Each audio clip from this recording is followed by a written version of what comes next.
Essentially, this is how the YouTube video setup looks like. I just go over here, turn on this softbox light. That is my key light. Then usually the background's a bit too dark, so I end up grabbing one or two of my portable LED lights. And I just set them on this shelf right over here. Turn them on. And with the RGB light, you can choose whatever color you want. Let's just leave both on. And we'll see what that looks like. And once I sit down, I can get focus, frame whatever I need to do, and it looks pretty good. Some of you have asked to see a video about my complete filmmaking kit to go piece by piece and to talk and share my thoughts about the gear I use. Well, that might be a really long video, so I decided to break it up into different segments. So I thought I'd first start off by lighting. So let's get into it, shall we?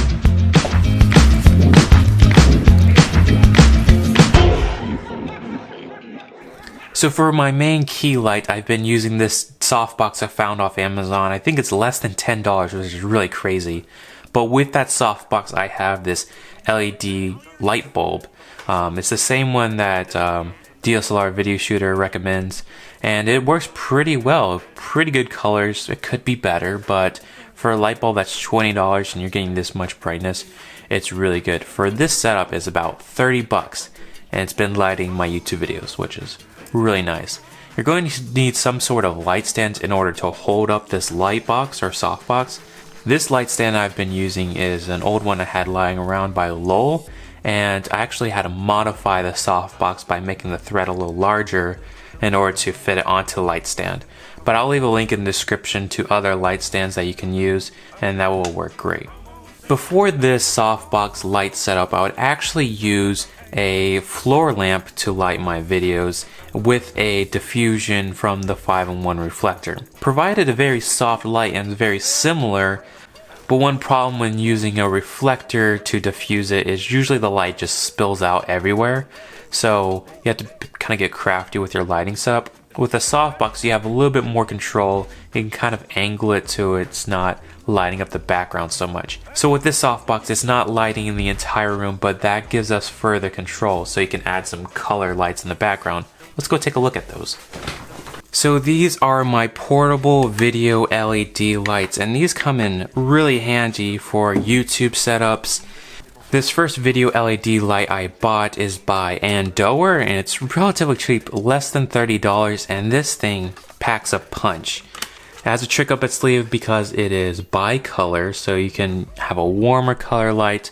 You can independently control each color, but you can raise the brightness and have a mix of the color temperatures. So this is one of the bigger LED lights I have, and the other one is this Andy Cine, which I have reviewed.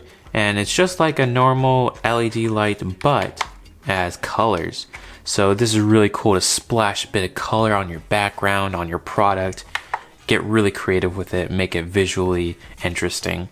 This one is not as bright as this other light, but it still is very powerful. These both have Sony NPF style batteries. These are the 970, so the larger capacity. These batteries are about $40, but once you kind of collect some of these NPF batteries, you're going to be using them on a wide array of lights. So they're definitely, I recommend having these once you pick up some sort of light like this. The other style of LED lights I have are these pocket LED lights. The first one is by Aperture, the M9 light. This really packs a little punch for its size. You can use it as a backlight, even to fill if you want to. And it's really small and lightweight, which you can put in many different spots and places. This comes at a price point around $50. Likewise with this Socani LED light. Very similar principle. It looks slightly more unique, kind of like an iPhone, but you can control the brightness just the same. I kind of prefer this one because the way the magnets work, you have this orange filter and also a diffuser filter. They can easily click on and off. With this, you're going to need to get out your gels to just put the same cover back on. I usually just make sure they're charged up, slipping them in the camera bag. I know I have some extra light in those situations. So let's turn these back on for the background. And And let's take out a few more lights we got here. So this is the best thing ever. If you are just getting into video, pick one of these up immediately. They're about $20 and it's well worth the price. This is a Reflector.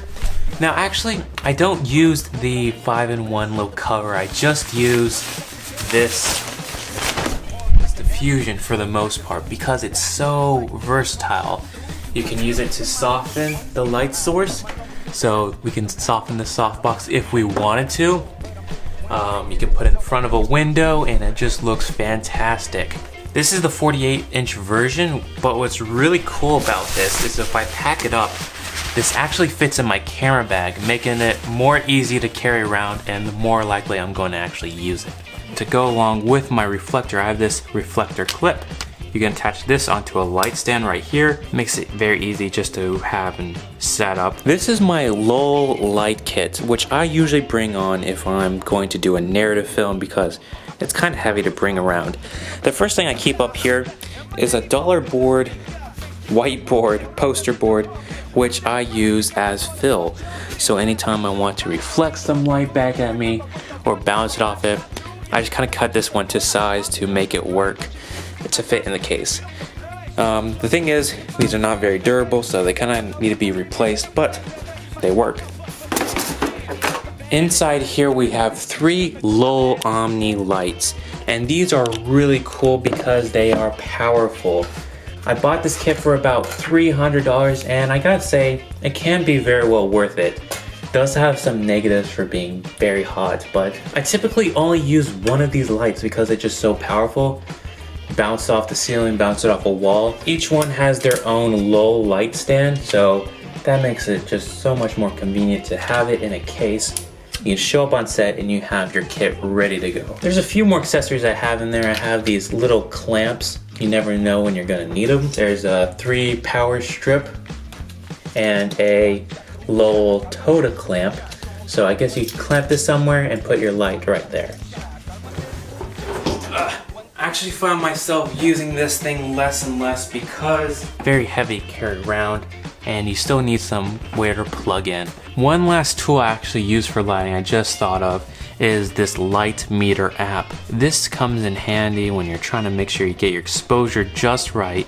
You can choose your ISO, you can choose your shutter speed, your aperture, and it's going to give you the right exposure for that scene. I have a full review on this app. I'll leave a link to it. It's a free app and it looks really sleek, so definitely check it out if you have an iPhone. But the cool thing about lighting is it's very inexpensive, and once you kind of understand the principles of lighting, it's very easy to achieve. So this has been the first installment of my filmmaking kits. We still have audio, camera, lenses, tripod rigs, all that good stuff. So make sure you stay tuned. I have a new video coming out every Wednesday, so make sure you click the subscribe button so you don't miss out.